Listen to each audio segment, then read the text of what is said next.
My stepdaughter accused me of stealing from her college fund and had me arrested. Now she wants me to fund her wedding? My husband Craig believed his daughter Madison when she said I stole her college fund money. She was 19, living at home while attending community college.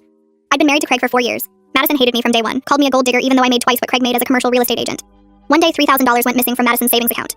She immediately accused me, said she saw me using her laptop where she had her banking password saved. Craig didn't even question it. Didn't ask for proof, just believed her. He called the police while I was at work. I got arrested at an open house in front of clients. Spent 8 hours in jail before my lawyer got me out.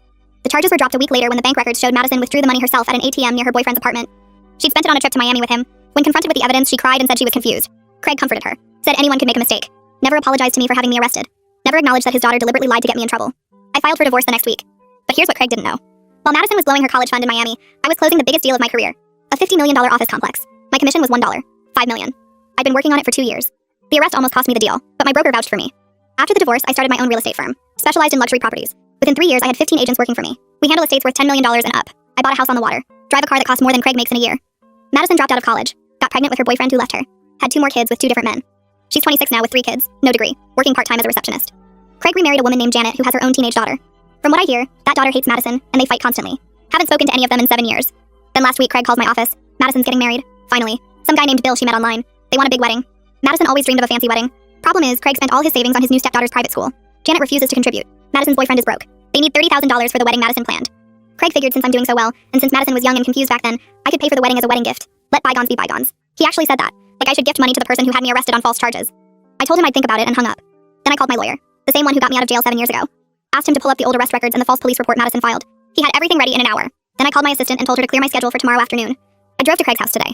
Madison was there with her kids, running around, screaming. Janet was in the kitchen looking miserable. Craig's stepdaughter was in her room blasting music. Craig smiled when he saw me, probably thinking I brought a check. Madison actually hugged me. I'm so glad you're here, she said. I have so many ideas for the wedding. I pulled out the folder my lawyer prepared. Actually, I brought this. Your false police report from 7 years ago. The one where you accused me of theft. The one that got me arrested at work. I continued. You cost me my reputation. Almost cost me $1. $5 million commission. I spent 8 hours in jail because of your lies. And you want me to pay for your wedding? Madison started crying. I was young. I was confused. I needed the money for something important. Miami with your boyfriend. Yeah, I know. The bank records showed everything. Janet came out of the kitchen. Wait, she lied about theft? And you knew? She was looking at Craig. Craig tried to explain, but Janet was putting pieces together. Is this why you refuse to give Madison money? Because she steals? Madison turned on Janet. Shut up. This isn't about you. Her kids started crying. The teenager came out of her room to watch the drama. I stood up. Here's what's going to happen. Nothing. I'm not giving you a penny. Craig tried to grab my arm as I walked to the door and said, Do you want to go to jail again?